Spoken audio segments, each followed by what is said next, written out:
Kia ora, good morning everyone, Viltrox here, welcome back to the channel. Today we are looking at the latest full frame lens from Viltrox for the Sony E-mount mirrorless cameras. It is the Viltrox AF 50mm f1.8 FE. The usual disclaimer, the lens sample was provided by Viltrox free of charge, but as usual this is an independent review and I will talk about all the pros and cons I found about this lens. And before we start, one thing I noticed that is really interesting is the price of this Viltrox 50mm f1.8 lens is $379 and the price of the Sony 50mm f1.8 is only $248. Now, while sometimes third-party lenses can be more expensive than the first-party lens, it really has to be a better lens and maybe offer something special to make people want to pay more to buy a third-party lens.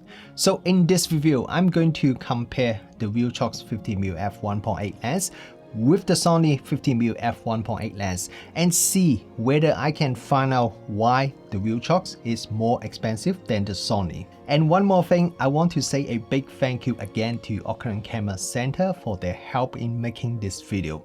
So if you are from New Zealand and need some new camera gear, definitely go check out their showroom here in Auckland or have a look at their website. I put a link to their website in the video description below.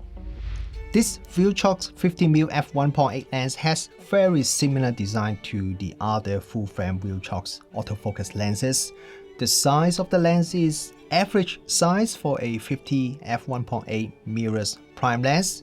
The Sony 50 f1.8 lens is quite a bit smaller though, about 25% shorter than this Viltrox lens.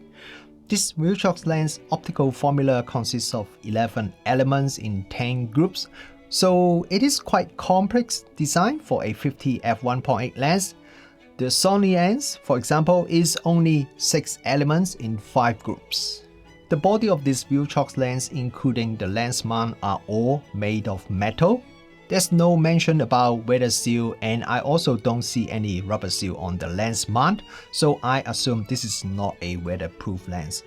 But apart from that, the lens feels very solid and very nice quality, especially for a lens that is under $400. To me, the build quality of this Viltrox lens feels better than the more plasticky Sony 50 f1.8 lens. The lens comes with a plastic lens hood that is reversible for storage. It locks onto the lens very securely. There is a big metal focus ring at the front of the lens, and behind that we have the aperture ring. The aperture ring is declicked just like the other Viltrox lenses. One interesting fact that you may not know is some of the Viltrox lenses actually has a aperture ring that has clicks, but it's only their special edition, like this red Viltrox lens that has clicks on the aperture ring. If you want to use the camera dial to adjust the aperture instead, you can set the aperture ring to the A position. On the metal lens mount, there is a USB-C port for firmware update. I'm happy to see companies that put USB-C port on their product instead of the micro USB port. Viltrox also has pretty good track record in providing firmware updates for their products as well. The Viltrox 50mm f1.8 FE uses STM stepping autofocus motor. It is an internal focus lens, so the length of the lens doesn't change. This is different to the Sony 50mm lens, which the front part of the lens would move back and forth a bit when you change the focus distance. The autofocus performance is pretty decent. I won't say it is super fast, but it seems to be a little bit faster than the Sony 50mm f1.8 lens. And also it is a lot more quiet than the Sony lens, which is really quite noisy for a mirrorless camera lens.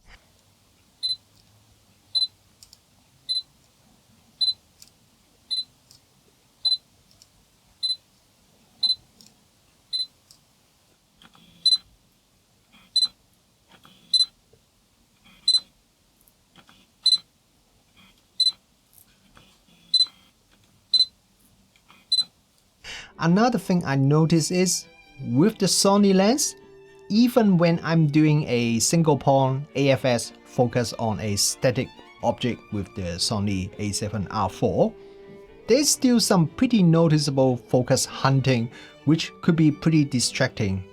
But with the Viltrox lens, I don't really notice this kind of issue at all. I can't really remember whether I watched some video or read some comments that someone mentioned he has autofocus accuracy issue with the Viltrox 50 f1.8 lens.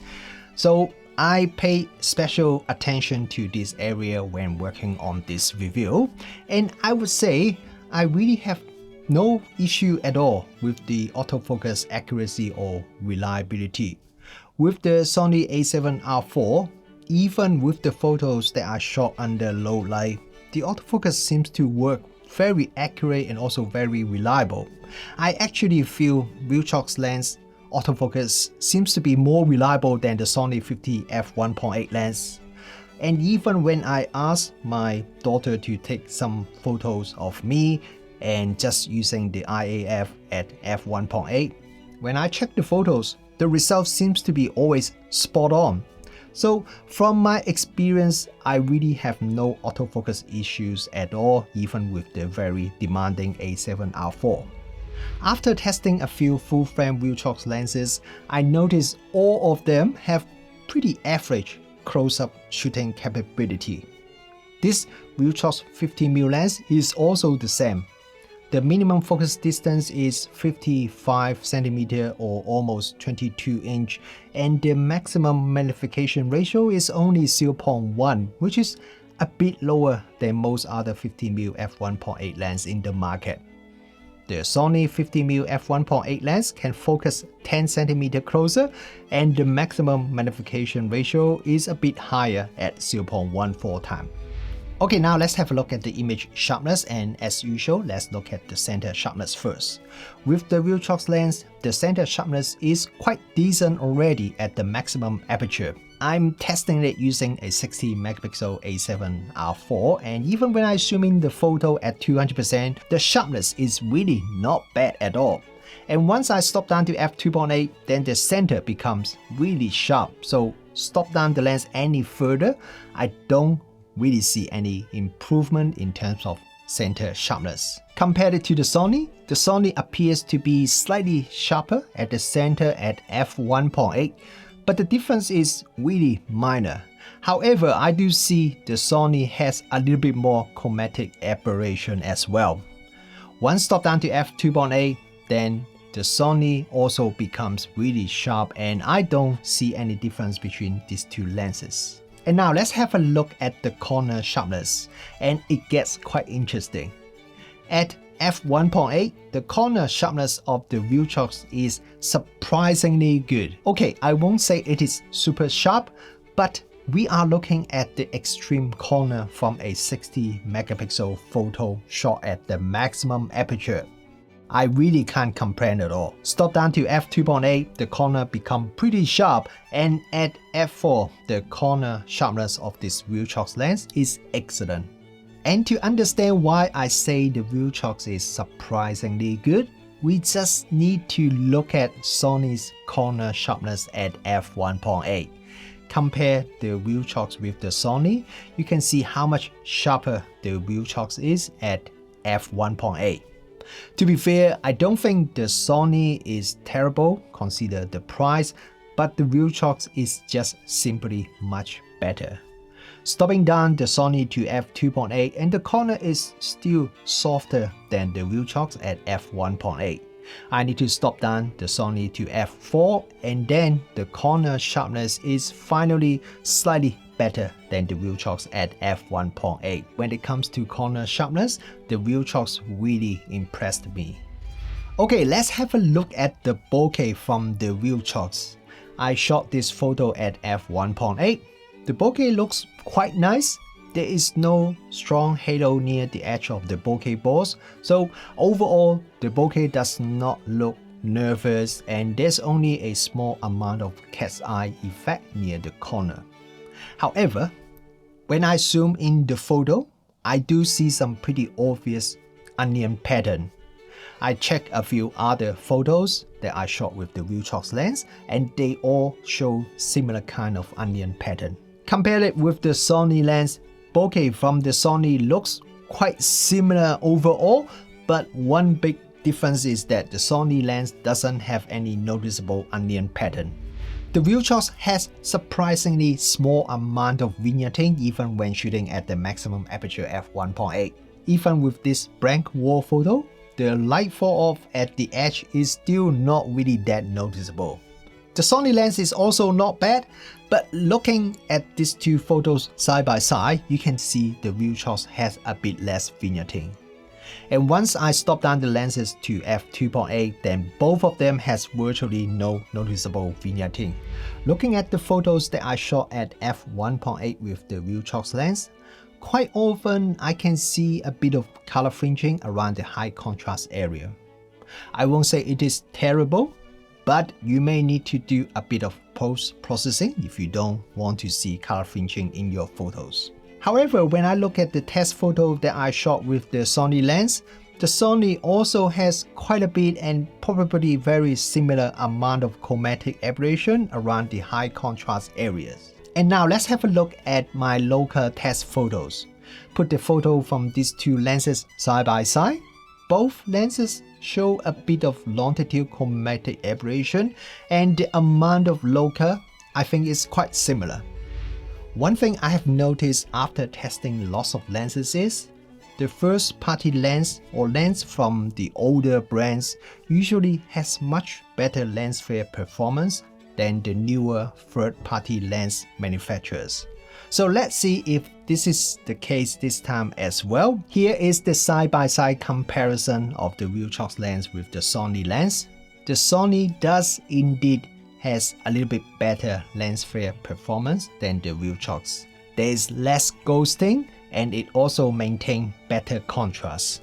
To be fair, I think Viltrox does a pretty good job this time with this lens, but the Sony is just better in this area.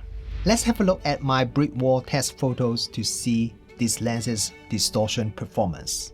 I'm happy to say that both lenses have very minimal amount of distortion. The Sony 50 f1.8 lens is actually quite famous for its low amount of distortion, so it's great to see the Viltrox is not really any worse than the Sony in this area. With the Viltrox 50mm lens, you can start to see Sunstars at around f8, and the Sunstars become quite sharp at the minimum aperture f16. With the Sony 50mm lens, I need to stop down the lens slightly more to get similar Sunstars effect. But the Sony has the advantage of having a smaller minimum aperture of f22 compared to Viltrox f16.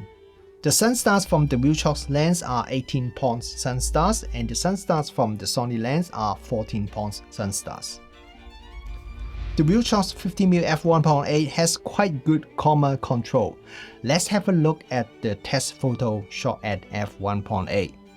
If we zoom into the corner, the amount of Coma is at pretty low level. Compared it with the Sony has quite a bit more butterfly shaped Coma at f1.8.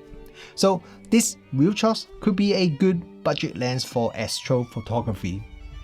If you are a filmmaker, I would definitely recommend the Viltrox lens instead of the Sony lens for a few reasons. Firstly, the autofocus is a lot more quiet with the Viltrox lens, and the autofocus tracking appears to work just as well as the Sony. The Viltrox also has a decreased aperture ring, while the Sony doesn't have any aperture ring on it. And while both lenses have some noticeable focus briefing, the Viltrox is a bit better control than the Sony as well. You can see the Viltrox has less amount of focus briefing in this side-by-side comparison video. I asked myself the question, why the Viltrox is more expensive than the Sony before I start work on this review. And after doing all this comparison testing and also shooting in real world, I know the answer. I was really impressed by the Viltrox lens image sharpness, especially the corner sharpness. The autofocus performance, vignetting control, and even Coma, they are all quite good. The biggest downside of the Viltrox lens is probably the onion pattern bokeh, and the close focus capability is not really that good. But to me, I think the only reason why someone would want to choose the Sony 50mm lens over the Viltrox is the more compact size and the lightweight, which is great if you want to have a really compact setup, or you are on a really tight budget, so you could save a bit of money by buying the Sony lens instead, which sounds a bit funny. But other than that, I feel the Viltrox is indeed the better lens overall. I know the Sony 50mm f1.8 is an older lens, but it's still good to see the newer third-party lens manufacturer manage to come up with something that can meet and exceed a first-party lens.